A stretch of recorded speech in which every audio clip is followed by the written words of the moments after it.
Alhamdulillahi Rabbil Alamin, wassalatu wassalamu ala ashrafil anbiya wal mursalin, nabiyina Muhammad wa ala alihi wa sahbihi ajma'in wa ba'd. Falënderimi të konë Allahut Azza wa Jall, me mirësinë të cilit u udhëzuan ata që e gjetën rrugën e drejtë, ndërsa me drejtësinë dhe diturinë e tij absolute humbën rrugën dhe mbetën e errësirë ata që refuzuan dhe nuk pranuan të ndjekin porositë e tij. Allahu Azza wa Jall nuk pyetet për atë që vepron, por robët do të pyeten dhe do merren përgjegjësi tek Allahu subhanahu wa taala. E falenderoj Allahun Azza wa Jall me falenderimet që i bëjnë robërit e tij, të cilët dëshmojnë se ai është i pastër nga çdo emet. E lavdërojmë Allahun subhanahu wa taala. Ne nuk mund ta lavdërojmë ashtu sikur sa ai meriton, dhe ai është i lavdëruar sikur se ka lavdëruar veten e tij, subhanahu azza wa jall. Dëshmoj se nuk ka të adhuruar tjetër me të drejtë, që meriton ta duash, ta madhërosh, ti nënshtrohesh me gjithë qenien tënde, veç Allahu subhanahu wa taala. Ai është i vetmi, i cili nuk ka ortak. I lartësuar dhe i pastër është Allahu subhanahu wa taala nga çdo emet që ja atribuojnë ose e përshkruajnë të paditurit. Dëshmoj se Muhamedi sallallahu alaihi wasallam është i dërguar i Zotit, është Khalilullah, i dashuri, i afërt i Allahut subhanahu wa taala. Ai është es-sadiqul amin, besniku i vërteti në fjalë, dhe është i denjë që të ndiqet rruga e tij, sepse e zgjodhi Allahu subhanahu wa taala si besniku në shpalljes së tij. O vëllezërit e mi, keni frikë Allahun subhanahu wa taala ashtu sikurse duhet të kihet frikë Zotit subhanahu wa taala. Shpejtoni drejt faljes së tij dhe kënaqësisë së tij. Përgjigjuni thirrjes së tij kur fton për në atë dheun e paqes, Dar es Salam, vendin e mirësive me të cilin nuk ka asgjë të keqe dhe asnjë dert. Përgjigjeni thirrjes së Allahut subhanahu wa taala për të ruajtur dhe shpëtuar nga kjo botë mashtruese, e cila shumë ka devijuar nga rruga e Allahut subhanahu wa taala, me stoli dhe zbukurimet e saj. Mos lejoni që jeta e kësaj bote t'ju mashtroj me zbukurime, stolit, kënaqësi dhe ëmbëlsinë e saj. Vërtet koha e largimit është afruar, ndërsa orët dhe çastet e jetës po ikin njëra pas tjetrës, ditë pas dite, javë pas jave, muaj dhe vit pas viti. Ikin njëri pas tjetrit, o vëllezërit e mi. Jemi duke udhëtuar dhe nuk e dim se kur është stacioni ynë. Dijeni o vëllezërit e mi se gjithë e mira është në xhenetin e Allahut azza wa jall. Prandaj i mençuri ecën me vendosmëri drejt xhenetit. Përgatitet për të, ashtu si e meriton ky vend. Dhe dijeni se gjithë ligësia, tmeri dhe dëshpërimi është në xhehenemin e Allahut subhanahu wa taala. I mençuri është ai që ruhet dhe e shpëton veten nga zjarri i xhehenemit. Me çdo mas, bën çdo punë që të shpëtoj nga ndëshkimi i të drejtit subhanahu wa taala. Dijeni o vëllezërit e mi se kjo botë është përfitim dhe përjetimi i përkohshëm. Prej kësaj bote merr si i miri ashtu dhe i ligu, si besimtari edhe jo besimtari. Kurse ahireti o vëllezërit e mi është një premtim i vërtet i Allahut subhanahu wa taala. Dhe atë do ta përfitojnë vetëm ata që Allahu subhanahu wa taala i zgjedh mbreti, i gjithë dituri. Ai i cili udhëzon në rrugën e drejtë dhe lë në humbje me urtësinë dhe dijen e tij. Elus Allahu na udhëzoj në rrugën e tij subhanahu wa taala. Prandaj o vëllezërit e mi, mos u mashtroni nga jeta e kësaj bote. Ajo është vend sprove, lodhjeje, ndarjeje. Të lumturit nuk e lidhin zemrën me të. Ndërsa edhe të tjerëve ajo u rrëmbehet nga duart, edhe kur mendojnë se e kanë siguruar dhe e kanë në dorë plotësisht. Mes njeriu dhe shpresave të tij të gjata qëndron kaderi i Allahut subhanahu wa taala, i cili shpesh mund ta ndërpresë në çdo lloj plani dhe ëndre të madhe që mund të kesh për këtë dynja. Kaderi Allahu subhanahu wa taala askush nuk e di atë veç Allahut azza wa jall. Sa plane ndërpriten, sa dëshira mbeten të papërmbushura dhe sa njerëz largohen nga kjo botë, atëherë kur mendojnë se sapo kanë filluar ta gëzojnë atë dhe ta kenë në dorë. Allahu Azza wa Jalla ka sjellë shembuj të shumtë të vëllezërit e mi për jetën e kësaj dynjaje, realitetin e saj. Dhe na ka treguar dhe profeti sallallahu alaihi wasallam se si duhet ta trajtojmë këtë dynja. Kujtoni fjalën e profetit sallallahu alaihi wasallam kur thotë dhe përshkruan jetën e kësaj dynjaje me shembullin e udhëtarit që ndalet pak në hijen e një peme dhe pastaj ngrihet dhe e lë atë. Thot profeti sallallahu alaihi wasallam: "Ma li walid dunya."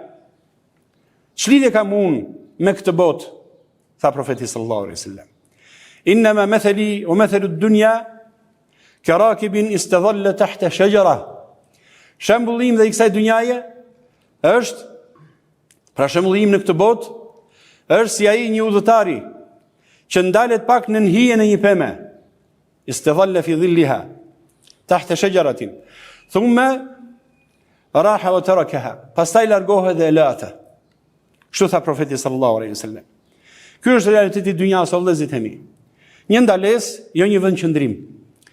Është një rrugëtim që kemi për ta kaluar, por jo synimi dhe përfundimi i udhëtimit.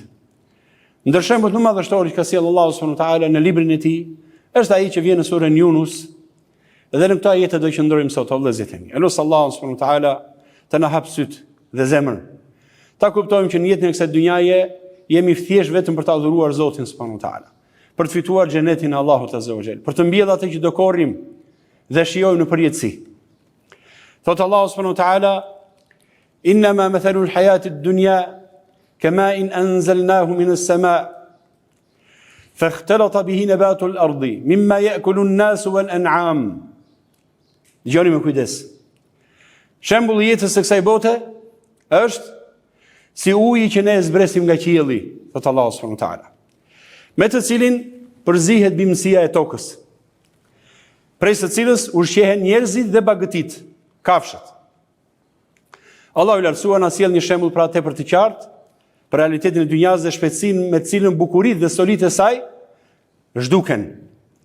Sikur se shiu e gjallëron tokën dhe prej saj dalin bimë, fryte, drithëra, të lashta, ashtu si dhe dynjaja i shfaq stolitë e saj, o vëllezërit e mi, kënaqësi dhe dëshirat e saj. Ja kështu i përjeton njeriu në jetën e dynjas gjithë stolitë dhe kënaqësitë e saj.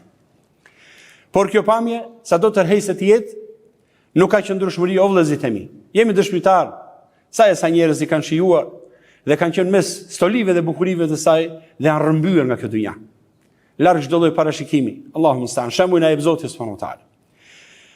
Dietarët theksojnë se ky është një shembull për bukurinë e përkohshme të kësaj bote. Ashtu sikur se është e përkohshme ai gjelbërim që të del pas shiut, i shpejt dhe ikën i rrufeshëm. Ashtu largohet edhe kënaqësia e kësaj bote. Kështu na jep Zoti subhanahu wa taala. Pra ajo është duket shpejt.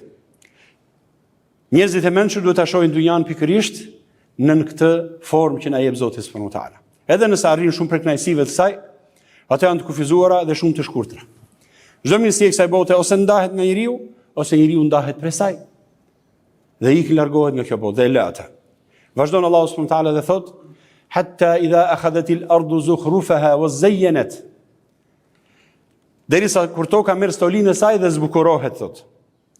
"Wa dhanna ahluha annahum qadirun 'alayha." Gjoni me kujdes. Dhe banorët e saj, banorët e kësaj bote, të kësaj dynjaje, mendojnë se kanë tashmë fuqi të plotë mbi të, i kanë në dorë të gjitha kënaqësitë e kësaj dynjaje. Ja kështu është dynjaja të mashtron. Toka arrin kulmin e bukurisë së saj, gjelbëron, lulëzon dhe zbukurohet me lloj-lloj stolish dhe bukurish. Atëherë ata që kanë punuar dhe kanë punuar për të, mendojnë se tashmë e kanë në dorë korrjen, vjeljen dhe shijimin e saj. Kjo është edhe gjendja shumë njerëzve me dynjan, o vëllezërit e mi. Kur pasuria shtohet, shëndeti është i fortë, familja është pranë dhe dyert e mundësive hapen para tyre, zemra mendon se tashmë ardhmja është e sigurt. I kam të gjitha. Kam arritur të realizoj gjithçka prej kësaj dynjaje. I kam në dorë mirësitë e saj. Njeriu fillon të planifikojë larg, ëndra të largëta, të gjata. Ti premtoj vetes shumë dhe të harroj që dynjaja dhe gjithçka tjetër është në dorë të Allahut subhanahu wa taala. Ti nuk je krijuar për këtë qëllim. Dietarët sqarojnë se në këtë gjendje dynjaja mund të bëhet, pra nëse njeriu zhytet në këtë formë me historitë e saj, dynjaja mund të kthehet në qëllimin primar të njeriu dhe fillon dhe bëhet i vetmi shikim dhe i vetmi plan që njeriu ka. Prandaj duhet kujdes njeriu të mos bjerë në këtë fazë vëllezërit e mi. Thot Allahu subhanahu wa taala për na treguar që pas gjithë kësaj stolie, kujdes sepse është e pashmangshme, do të vijë kjo që thot Zoti subhanahu wa taala. Ataha amruna laylan aw naharan faj'alnaha hasidan ka'an lam taghna bil ams. Atëherë vjen urdhri ynë, natën ose ditën, dhe bëjmë atë si të ishte korrur, madje sikur të mos kishte ekzistuar kurrë më parë. Gjithë ai blerim dhe ajo kënaqësi, sikur mos kishte qenë kurrë në të shkuarën. Ja kështu bëhet dynjaja vëllezërit e mi. Në një çast kur njerëzit mendojnë se kanë gjithçka nën kontroll, vjen urdhri i Allahut subhanahu wa taala. Ajo që ishte e gjelbër plot jetë shndërrohet në diçka të korrur dhe të zhdukur. Sikur mos kishte ekzistuar kurrë më parë. Pyet e plakun, çfarë mban mend nga rinia e tij, nga fëmiria e tij, nga hieshit dhe kënaqësitë e kësaj bote. Pyet, çfarë mban mend dhe çfarë ka mbetur në jetën e tij. Katadja ka shpjeguar këtë kuptim, këtë ajet dhe thot, sikur të mos kishte qenë kurrë e lulëzuar dhe e bukur më përpara, pra sikur s'ka ekzistuar asnjëherë. Fragment kohe që kaloi në moment caktuar dhe tashmë nuk ekziston më. Ti jeton vetëm momentin dhe gjithçka që ke përgatitur për jetën tjetër. Çfarë ke përgatitur për ta do ta marrësh. Kjo është ajo që vërtet realisht e ke pasurinë tënde. Kështu është e dynjaja vëllezërit e mi. Rinia kalon, shëndeti dobësohet, pasuria mund të humbas. Njerëzit e dashur largohen nga kjo jetë dhe ta zhuritin zemrën. Dhe njeriu mbetet i vetëm në këtë jetë, vetëm atë që ka punuar për ahiretin. Ose njeriu ndahet nga dynjaja, ose dynjaja ndahet prej tij. Në të dyja rastet, mbetet vetëm ajo që ke punuar për Allahun subhanahu wa taala, me qëllimin pse të ka krijuar Zoti xhalesha. Nëse e ke kuptuar gjatë jetës, ke punuar dhe jetuar me të. Elhamdulillah që na ka bërë Allahu musliman subhanahu wa taala. Të paktën çdo ditë që grihemi apo ngrysemi, falim namazin. Na ka mundsuar të falim namazin. Lum ai që fal sa më shumë namaz, përveç farzeve dhe sunete. Përkujtojmë Zotin dhe bëjmë dhikr atij. Përkujtojmë ahiretin, lexojmë Kur'an, agjërojmë ndonjë sadaka dhe ndonjë punë të mirë, agjërojmë Ramazanin, japim zakatën ata që kanë mundësi ta japin. Kjo është mirësi e madhe, vallahi është mirësi e madhe ne ka dhënë Zoti i Madh. Kjo mbetet vëllezërit e mi, asgjë tjetër. Gjithçka tjetër ka për të larguar, do ta lësh. Edhe sikur të ketë fituar gjithë botën me pasuri, o vëllezërit e mi. Asgjë tjetër s'mbetet. Kjo ka për të mbetur. Vion Allahu subhanahu wa taala thot: "Kadhalika nufassilu al-ayati liqaumin yatafakkarun." Ja kështu sqarojmë argumente njerëzve, cilët njerëz yatafakkarun, ata që mendojnë dhe meditojnë për sijatën dhe meditojnë për realitetin e kësaj bote. Pra këta shenjë nuk janë vetëm për të dëgjuar, por për të medituar. Allahu qartëson shenjat e tij atyre që mendojnë, sepse meditimi i sinqert e çon njeriu të kuptojë realitetin e vërtetë të kësaj dynjaje. Ta kuptoj se dynjaja ka një afat, është e shkurtër, madje shumë e shpejtë, ndërsa ahireti është i përjetshëm. Dhe aty do të jetë përjetësia pafundësisht. Ibn Kathir përmend se të mençurit marrin mësim dhe kuptojnë nga këto ajete shpejtësinë e largimit të dynjas. Sa e shpejtë është ajo në largimin dhe në privimin e njeriut, subhanallah. Dhe dietarët e tjerë thonë dhe shtojnë se këto argumente bën udhëzim për ata që përdorin mendjen për kërkuar lumturinë e vazhdueshme, ata që vërtet mendojnë të mirën për nefsin e tyre. Ata që mendojnë të jenë të përjetshëm në kënaqësitë e Allahut subhanahu wa taala, të lumtur dhe të mos jenë të privuar, ata meditojnë dhe i japin hakun asaj që do të dënë haku, pra adhurimit të Allahut subhanahu wa taala. Prandaj dhe më një herë pas këtyre ajeteve, në të cilat Allahu xhaleshanu na tregoi për realitetin e kësaj dynjaje, nuk e lë njeriu të dëshpëruar. Mendoni pak vëllezërit e mi. Nëse njeriu mediton dhe shikon që dynjaja do të ikë nga dora, kjo është shkak për dëshpërim. Në fakt, për ata që nuk besojnë në ahiret, kur mendojnë që po ikën jeta, po plake, po largohen, mashkull apo femër qoftë. Kur e mendojnë që do largohet nga dora, do ikë gjithçka, kjo është shkak për dëshpërim. Dhe njeriu, edhe sikur të ketë pasuri, kjo ja prish jetën e tij. Por jo për atë që dëgjon këtë fjalë të Allahut subhanahu wa taala që vjen më pas. Wallahu yad'u ila daris salam wa yahdi man yasha'u ila siratin mustaqim. Allah fton për natë dheun e paqes dhe udhëzon në rrugën e drejtë atë që Allahu subhanahu wa taala dëshiron ai me drejtsinë dhe urtësinë e tij. Pra pasi Allahu xhaleshanu na tregoi se dynjaja lulëzon dhe pastaj zhduket, ai nuk na la vetëm me përshkrimin e humbjes që dëshpërohet njeriu, por na drejton me njëherë tek ajo që nuk humbet asnjëherë. Ai na fton drejt asaj që e quan Darus Salam, pra vendi i selamit, paqes, drejt xhenetit. Sheikh Saadi Allahu mëshiroft e quan këtë një ftesë madhështore, lumturisjellse dhe gjithëpërfshirëse për gjithë robërit e Allahut.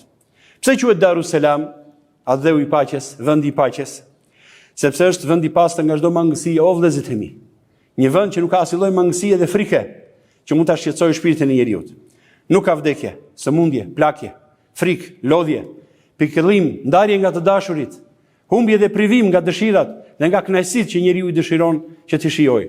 Nuk ka nga këto, nuk ka ndarje. Ky është Darus Salam. Prandaj quhet selam, i paqët, i sigurt që nuk ka asnjë lloj frike nga këto lloj frike të kësaj dynjaje. Allahu i ka bërë të qarta rrugët që të çojnë në këtë vend, o vëllezërit e mi, përmes profetëve dhe shpalljeve që ka sjell. Prandaj lumë ai që hap sy dhe shikon rrugën në librin e Allahut subhanahu wa taala dhe ndjek profetin sallallahu alaihi wasallam. Prandaj nuk ka njeriu justifikim nëse në këtë dynja ka mundësi të lexojë librin e Zotit dhe të ndjek profetin sallallahu alaihi wasallam. Nuk ka justifikim ditën e gjykimit. Momenti që të vijë vdekja, mbyllet mundësia dhe s'ka mundësi të kthehesh. Sa je gjallë, hap sy dhe lexo. Ushqeje shpirtin me fjalën e Allahut subhanahu wa taala. Përballë dynjas së përkohshme, qëndron xheneti i përhershëm. Përballë bukurisë që zhduket, qëndron një bukuri që nuk mbaron asnjëherë. Është xheneti i Allahut subhanahu wa taala. Përballë çdo ndarje të kësaj dynjaje me të dashurit, me ata që do dhe të duan, qëndron një bashkim që nuk ka më ndarë kurrë. Do të jesh përjetësisht në xhenetin e Allahut subhanahu wa taala. Zgjidh për veten. Në vim Allahu subhanahu wa taala na tregon se për cilët e ka rezervuar këtë vend të paqes dhe i tregon njeriu dhe udhëzon njeriu. Po shikoni gradualisht si shtjellon dhe si fton Allahu subhanahu wa taala. Fillimisht të tregon realitetin e kësaj dynjaje që të mashtron. Ta tregon se kush është fytyra e saj e vërtet. Dhe tregon që ai përfundon shpejt e shpejt. Dhe ti e kupton, çdo njeri e ndjen dhe e shikon këtë gjë. Më pas që të mos mbetesh i dëshpëruar, të jep të kuptosh që nuk është qëllimi ky. Qëllimi është të jesh në xhenetin e Allahut, të ruhesh nga zjarri i xhehenemit.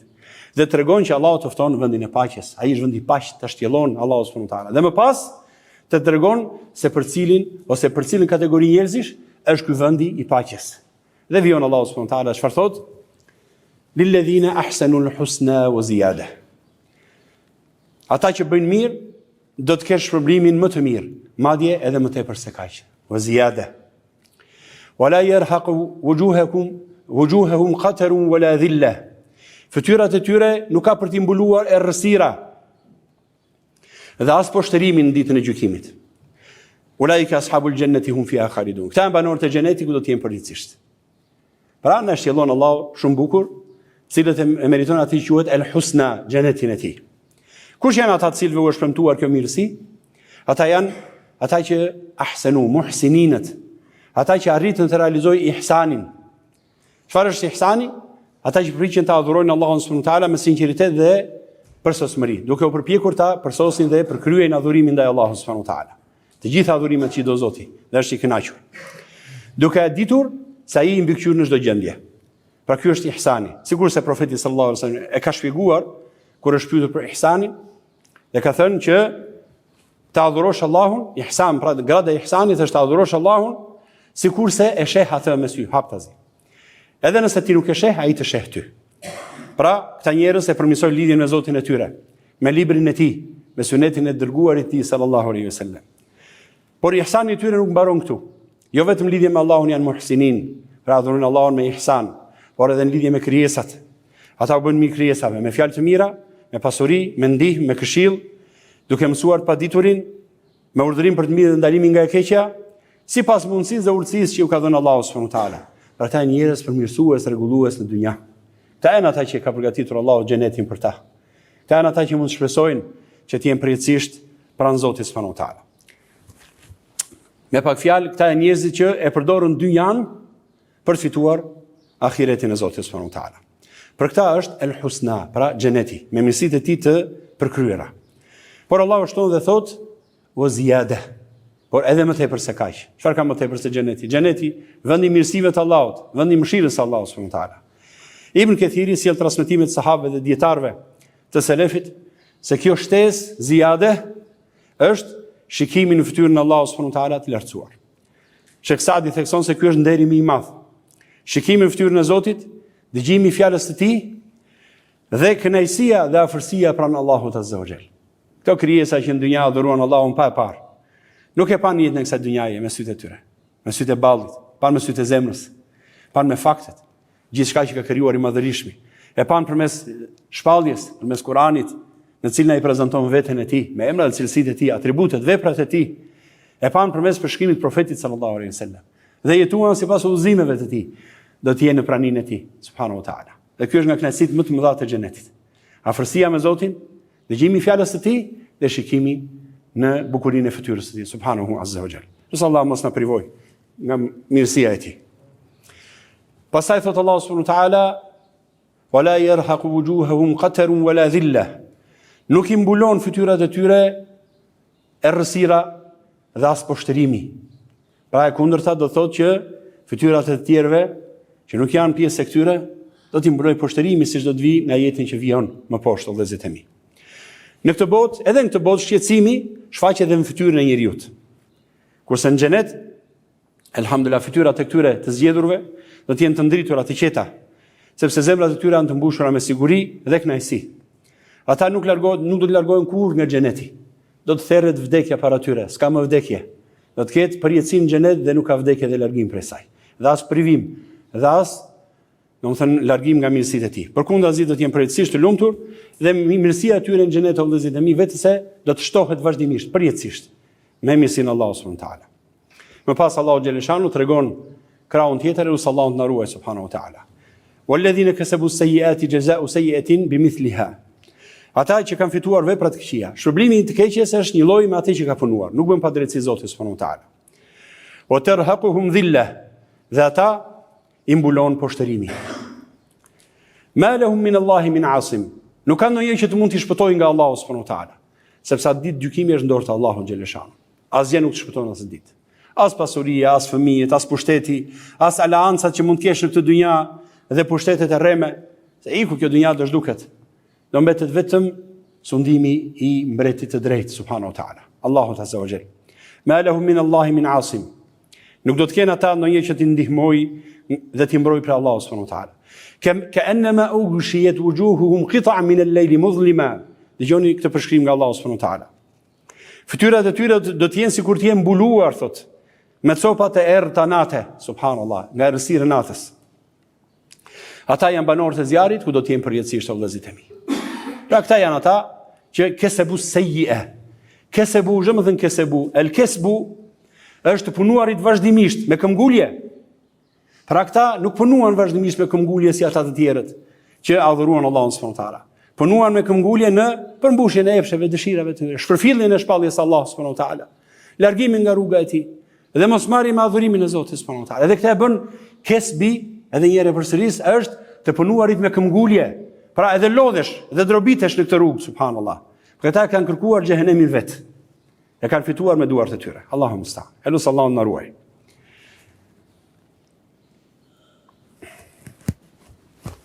O vëllezërit e mi, krahasojeni këto dy gjendje.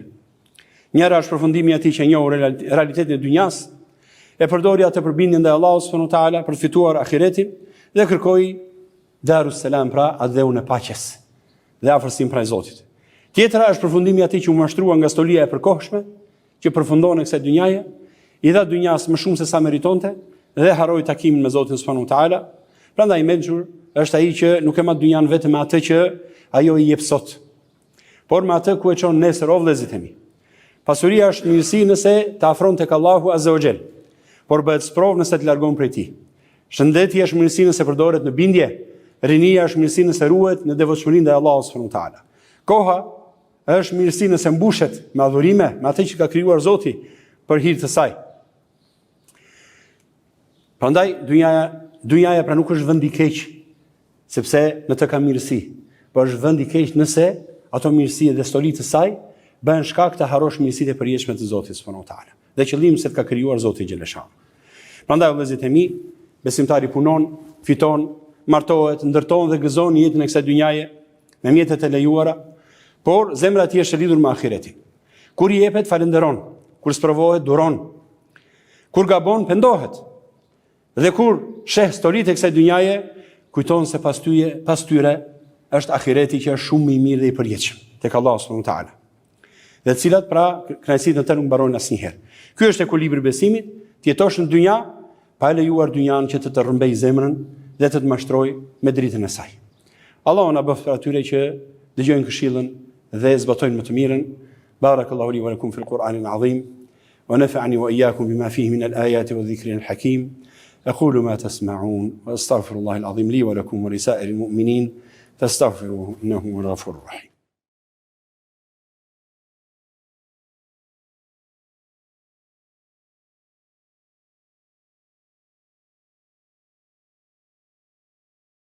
بسم الله الحمد لله الصلاة والسلام على رسول الله.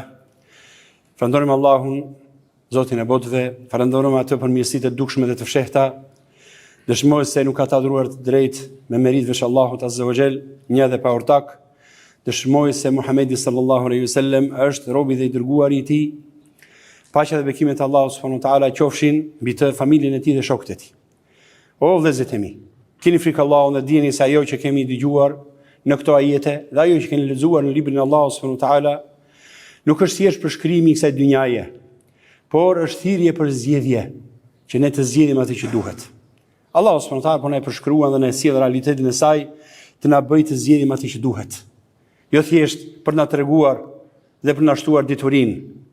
Allahu na tregoi vendin që kalon dhe vendin që mbetet gjithmonë. Bukurinë që zhduket dhe bukurinë që nuk mbaron asnjëherë. Kënaqësitë e përkohshme dhe kënaqësitë e përjetshme. Prandaj ai thret në dheun e paqes. A ka ndonjë që i përgjigjet thirrjes së tij subhanahu wa taala? Dhe në fakt thirrja e tij në dheun e paqes në fakt është një thirrje dhe për lumturinë në jetën e kësaj dynjaje. Se nuk mund të krahasohet lumturia e besimtarit dhe besimtares në jetën e kësaj dynjaje me Zotin subhanahu wa taala, se mikun të dashur, të afërmin, i cili dëgjon fjalën dhe lutjet e tij dhe ngushëllon në çdo moment vështirësie dhe i jep kuptim çdo lloj kënaqësie të kësaj dynjaje. Nuk janë një lloj këta, ata të harruarit në jetën e kësaj dynjaje, që i frikson çdo gjë, çdo frikë e vogël për largimin nga kjo mirësi i frikson dhe tmeron. Edhe pse e din të shkretë se do vi një moment që do largohen prej saj. Përgjigjuni kësaj thirrje o vëllezërit e mi. Me çfarë? Me tauhid të pastër, duke besuar Allahun si një të vetëm, larg shirkut, kufrit, hipokrizisë dhe çdo lloj gjëje që cënon tauhidin e tij. Mësoni njëshmërinë e Allahut subhanahu wa taala. Mësoni se çfarë duhet besuar për Zotin dhe çfarë nuk duhet besuar për ta. Gjithashtu afroni me namaz, me pendim, me lexim Kurani, me ruajtjen e gjuhës, me halal në fitimin e kësaj dynjaje dhe shpenzimin e saj, me mirësi dhe bamirësi ndaj prindërve të afërme, drejtësi ndaj familjes dhe gjithkujt me cilin keni të bëni. Mos e nënvlerësoni një vepër të mirë, sado e vogël qoftë ajo. Ajo mund të jetë shkaku që mund të rëndojë në peshorën tuaj ditën e gjykimit. Dhe mos e nënçmoni edhe një punë të keqe, sado e vogël qoftë ajo, qoftë edhe një fjalë vetme, se vallahi mund të rëndojë shumë tek peshorja e veprave të këqija dhe mund të privojë nga shpëtimi dhe lumturia e përjetshme. Kujtoni se çdo ditë që kalon është pjesë e jetës që nuk kthehet më, o vëllezërit e mi. Çdo mëngjes na afron me ahiretin. I lumtur është ai që para se të vijë urdhri i Allahut e ka dërguar fillimisht përpara Zotit veprat e mira, pendimin e sinqert, sadakan, namazin, dhikrin, përmbushjen e të drejtave të njerëzve, mbajtjen e amanetit dhe përmbajtjen rrugës dhe kufive të Allahut subhanahu wa taala. I ka dërguar fillimisht këto tek Zoti, të shkojnë përpara. I lumi ai që e dërgon dhe çdo ditë përgatit për veten e tij qëndrimin në ahiret. Elusi Allahun subhanahu wa taala mos e bëj dynjan shqetësimin ton më të madh dhe as kufirin e dijes tonë, o vëllezërit e mi. Elusi Allahun na jep dynja për dynjas atë që na ndihmon në bindjen ndaj tij. Dhe elusi Allahun na largoj atë që bëhet pengesë për ne për adhurimin e Allahut subhanahu wa taala. Elusi Allahun azza wa jall që t'i fal muslimanët dhe muslimanat, besimtarët dhe besimtarët, të gjallët për tyre dhe të vdekurit. Allah përmirësoft gjendjen tonë, familjet tona dhe pasardhësit tanë. Elusi Allahu na e përfundim të mirë, na bëj për atyre që kanë fytyra të ndritura, që do të fitojnë atë dheun e paqes dhe shpëtojnë nga ndëshkimi dhe zemërimi i Allahut subhanahu wa taala. Së fundi dëgjoni salavat e profetin ton Muhammedin sallallahu alaihi wasallam. Sikur se urdhëron Allahu dhe thot: Inna Allaha wa malaikatahu yusalluna 'alan nabi يا أيها الذين آمنوا صلوا عليه وسلموا تسليما اللهم صل على محمد وعلى آل محمد كما صليت على إبراهيم وعلى آل إبراهيم إنك حميد مجيد اللهم بارك على محمد وعلى آل محمد كما باركت على إبراهيم وعلى آل إبراهيم إنك حميد مجيد وآخر دعوانا أن الحمد لله رب العالمين.